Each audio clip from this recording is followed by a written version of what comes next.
नमस्कार मंडळी, जय जिजाऊ, जय शिवराय, जय शंभूराजे।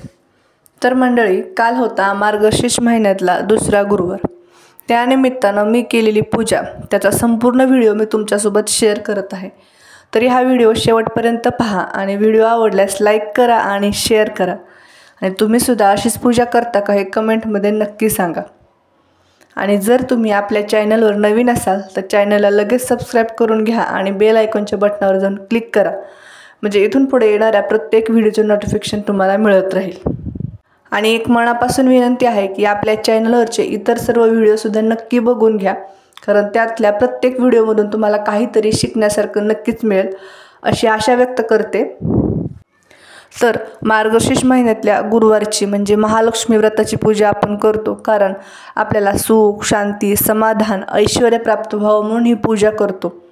तसं तर लक्ष्मीची पूजा आपण वर्षभर करतच असतो, कारण तिच्या आशीर्वादाशिवाय आपले आर्थिक व्यवहार अशक्य।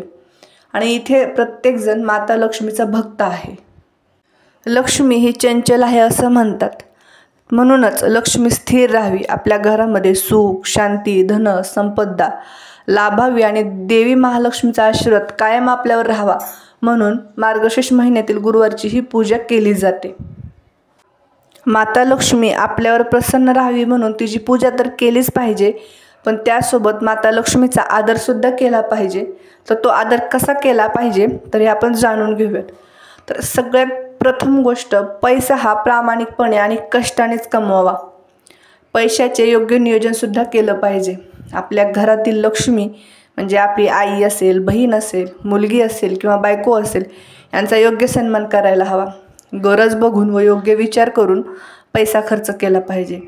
आपल्या गरजेच्या वेळी ज्या लोकांनी आपल्याला आर्थिक मदत केली त्यांची सुद्धा जाण ठेवली पाहिजे। आपल्याला परंपरेने आलेली संपत्ती जतन करून त्याच्यामध्ये वाढ करून पुढच्या पिढीला सुपूर्द करता आली पाहिजे। सोबतच आपल्या मुलाबाळांना चांगले आचार, विचार आणि संस्कार सुद्धा देणं गरजेचं आहे। शिक्षण, आरोग्य, समाजोपयोगी कार्याच्या आर्थिक बाबतीत हातभार लावणं हे सुद्धा लक्ष्मीचा आदर करण्याचीच गोष्ट आहे।